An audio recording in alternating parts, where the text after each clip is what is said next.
Hello，大家好，又见面啦。今天咱们聊一个很时髦的话题，叫 FIRE，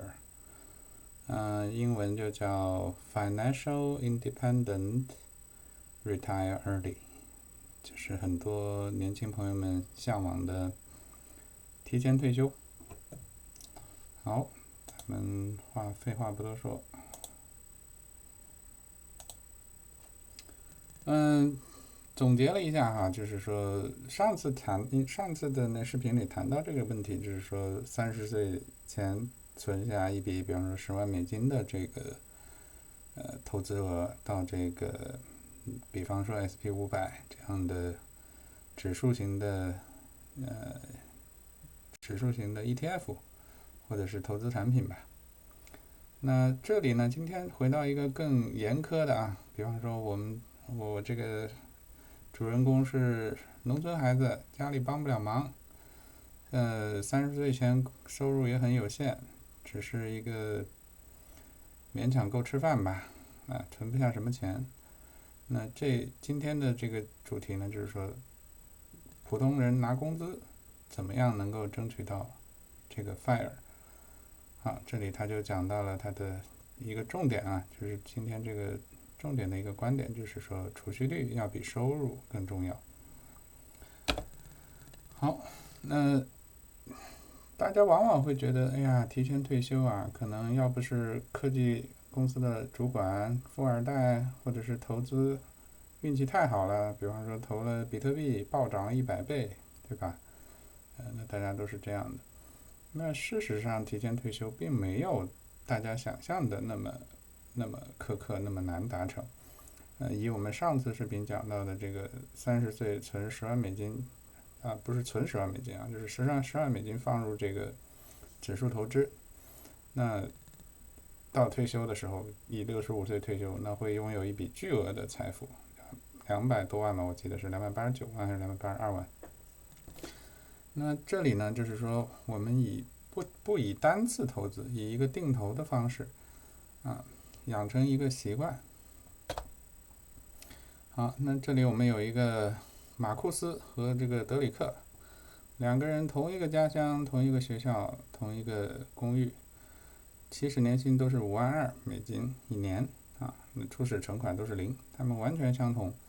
没有任何的财务的优势和偏差。好了，这个马库斯小朋友呢，就是每个月都是钱用来升级生活买好车，租更大的公寓，买奢侈品消费吃好的玩好的。那到他的这个时候，30岁的时候呢，净资产只有可怜的6000，而以德里克呢，他计算过了 FIRE 数字，并且每个月自动扣款1100。1100呢是一个占他总收入税后总收入28%的数，然后他投入到这个 Vanguard 也是这个美国老牌的一个券商了。好，到他30岁的时候，他其实年薪并不高还是只有5.8万。那生活费保持不变这一点很重要就是不能因为涨了工资就各种花天酒地，各种提高消费。这点要特别向巴菲特老爷爷学习，一生都是住在一个非常非常不起眼的小房子里面也没有什么这种奢华的用品。那他的净资产就可以达到87万不对，说错，8.7万。到他40岁事业巅峰的时候呢，这个马库斯同学年薪6.8万，然后净资产5.2万，而这个德里克同学呢，巅峰时期最高薪资7.4万每年，净资产可以达到84.7万。那薪水的差距实际上最高也只有6000块钱的差距，但是资产的差距高达79.5万。这不是收入问题，这是自动化。所谓自动化，就是每个月定期存款当然呢，德里克是要在这个过程当中做出牺牲的，要去比方说少吃外卖对吧？多自己做。这是以讲美国的情况多自己做少出去不必要的花销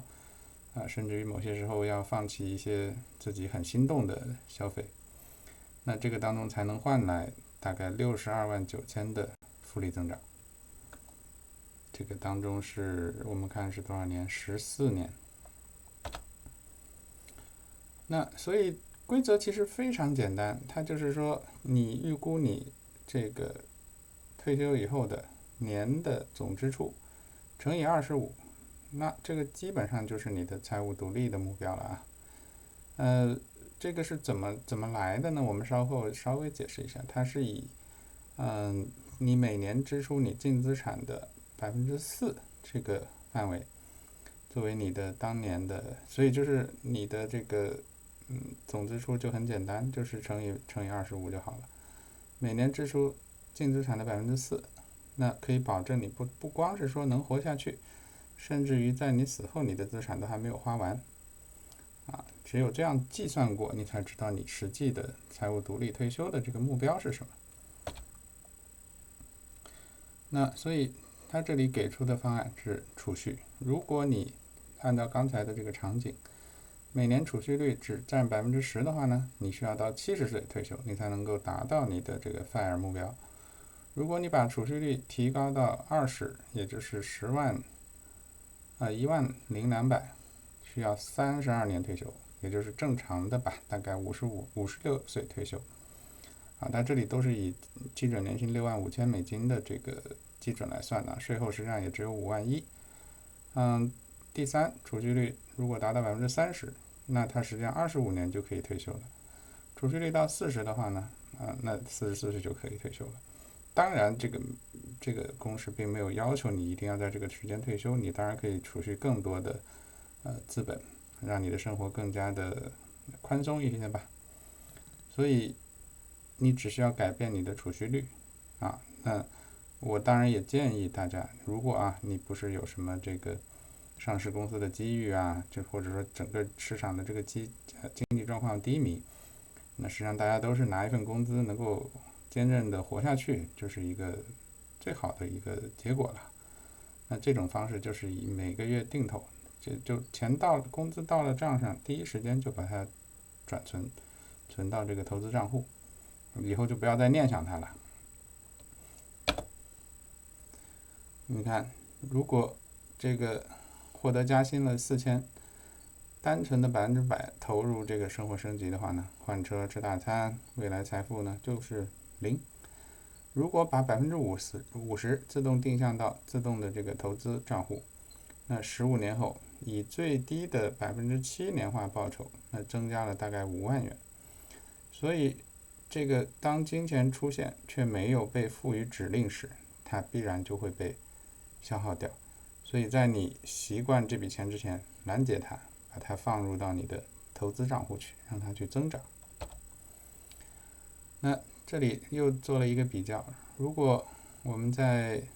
有了一个相差10年，比方说30岁开始和40岁开始这个差距，如果我们30岁开始每月只投400块钱，一直到60岁，那累积就会有49万。如果我们犹豫了10年，每个月投资400，同样投至60岁，那我们只积累的呢就仅仅有20.8万，差了1倍当然这都是一部分是你的辛苦的这个本金啦，另外一部分重头的就是你的这个复利增长的这个红利。所以呢，在这个当中，就是也建议大家尽量的去长期投资那就是尽量的去做这些管理费很低的所谓的被动型指数基金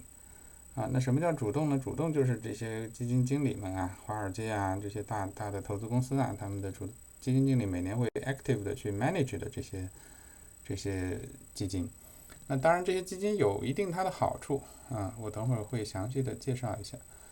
但是他们通常都会收取相对较高的这个手续费、管理费，那这个实际上对长期投资来说是比较不利的。我们这里列了几个比较相对知名的吧，我们可以重点的看一下。第一个是 VOO， 那这是美国知名的这个ETF 了，被动型的。你看它的费率只有0.03%。那这个我个人认为是如果长期投资它是更优于 SP500的这个 ETF 的。那当然 ETF 的费用率比它高了3倍但是也不是一无是处，因为 SP500 ETF 它的这个交易量，每日交易量是更大的，所以它的流动性会更好，你随时可以把这个钱变现也是比较快的。然后像第三这个 FXAIX， 它是 Fidelity 的一个几乎跟 SP500 完全持有相同股票的和这个份额的这个一个基金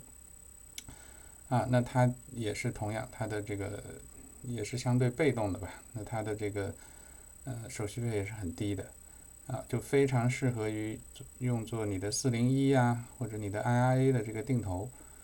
每个月的这个退休账户里面收到钱了，就直接买入这些基金对比下来，就是右边这个就是一个 TRBCX 这个实际上我也没有买过但是你可以看到它的费用率就很高，7%比我们这个最 VOO 就要高了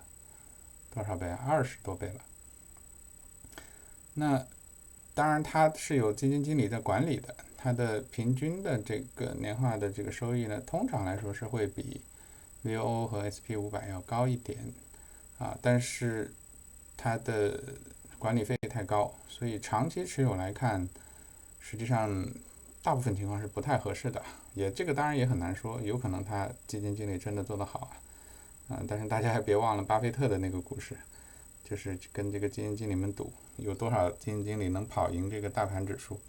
这个也是不好说的，反正就是风险会增加。好，那这里大家就是还要注意一个，就是说你的401k 实际上在合适的年限，你是可以，比方说税率比较低的年份，比方说2026年应该就是一个不错的年份。如果你本身收入比较低，然后税制现在的税法又一些小调整、小改革，你能够得到更低的税率，那这个时候就是非常适合把401k 以所谓的这个 backdoor 的形式去转换到 Roth 当中那这个当中还有一个就是说一旦转换到 Roth 之后呢，它静置5年，当然这个静置期你还是可以放在这个指数基金上的，还是会增长的。5年之后呢，你就不用等待所谓的65岁退休去动用这个资金也就是说你静置5年之后就可以绕过这个59.5岁的这个提前领取的罚款那这个是另外一个就是说所谓的半退休桥梁但这个我觉得对现在的年轻人来说，或者说现在职场的人士来说是非常不可确定的。那这一点就是说所谓的桥梁模式，就是说你在比方说退休之后，我们举个例，这个大哥48岁就想退休，那他如果每个月还能以兼职的形式去收入几千块钱每年收入大概2万美金，那这样他的每年的这个生活费的这个支取占他总投资额的这个比例就只占到1.3%，那这样是完全可以大幅就是削减他的这个 FIRE 目标值的。这里你看他算出来这个投资组合只需要28000就可以完成他的这个也就是说他就可以更早的完成他的这个 FIRE 目标它实际上只需要每年支出1点几的这个总资本的这个比例，它的本金相当于是完全没有动到，资产还会更快的增长所以这里讲到的观点就是说在你积累资产的阶段，年轻的时候比方说20岁、25岁工作，那就要去及时的定期存款。当然，年轻人要去在自己的主业上寻找这个突破和发展，能够拿到更高的工资，能够拿到公司的期权，对吧？或者是说能够通过赚外快赚到一笔可观的收入吧，就是以我们上回说的30岁10万美金这样的小目标吧，作为一个很好的起点。然后呢，你就可以去规划你的未来的这个 FIRE 的目标了而不要说等到55岁快60岁退休，然后发现哎呀这个钱还不够人还在，钱没了，那这个是非常非常被动的。虽然说美国有这个社安金等等这些社会保障，但是实际上社安金这样的东西已经被广大的这个金融圈人们誉为这个美国的庞氏骗局。对它的未来大家也是相当的不可知，包括这个货币贬值啊，也是未来应该说是已经可以预期的未来了。这个各个国家的货币持续贬值几乎是一定的，除非整个世界的这个金融体系发生这种翻天覆地的变革。对，这里就是讲到了，所以这个里就是两个到了58岁的人，一个人呢被迫的去延迟退休，还得工作；另外一个呢在潇洒的去完成葡萄牙的旅程，并且呢偶尔的接一些顾问工作，因为毕竟工作了这么多年嘛，积累了很多丰富的经验，处理问题肯定要比年轻人要多一些经验。当然你也不可能去跟人家拼这个996、007了，对吧？但是你的经验还是有价值的。所以呢，整个这个来说，这里举了个例子，就是以38岁作为例子，年薪68万，然后现在开始执行25%的储蓄率，实际上他在耗时17年后，55岁依然可以达成这个财务独立的目标，他不用等到65岁。所以起步比较晚的时候呢，你唯一需要改变的就是急迫性，就是赶紧把这个事做起来这才是真正大多数人需要的东西。他们只是算了算这个账，好啦，现在就轮到年轻人你啦，赶紧算算这个账。好，最后呢，我们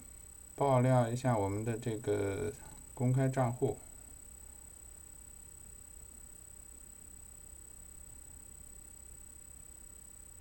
稍等一下啊。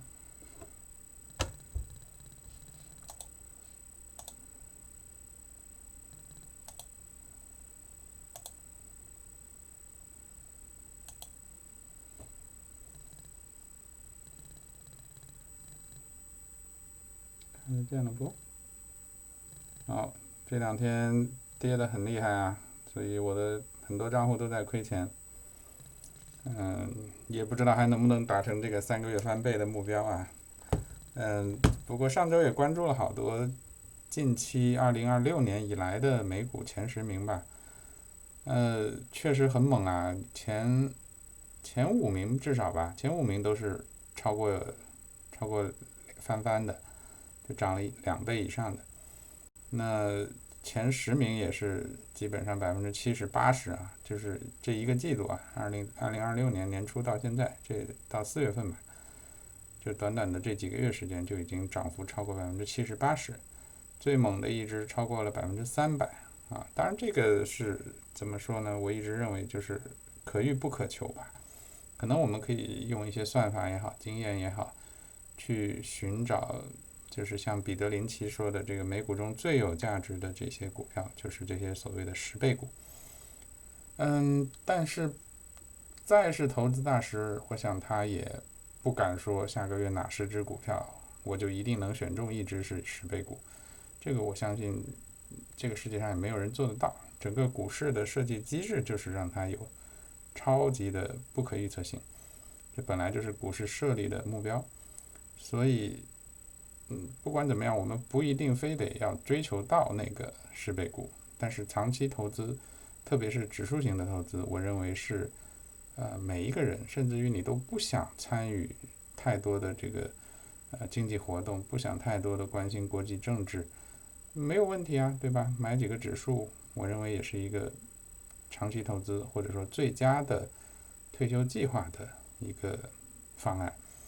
除非你说你有其他更猛的这个生意渠道也好，或者是这个资金积累的快速通道，但是绝大部分人，普通人，我相信是没有这样的通道的。所以我一直说美股是大家最佳的投资渠道。那当然，这个过程当中做好这个税务管理不要挣来的钱都去给国家交税，对吧？做好这个退休前的这个资产的这个重新分配他还有就是遗产啦，就到年纪大的时候，不要把遗产都留给美国政府了。美国的政府对外国人征税也是非常可怕的。好，今天就先到这里，谢谢大家，拜拜。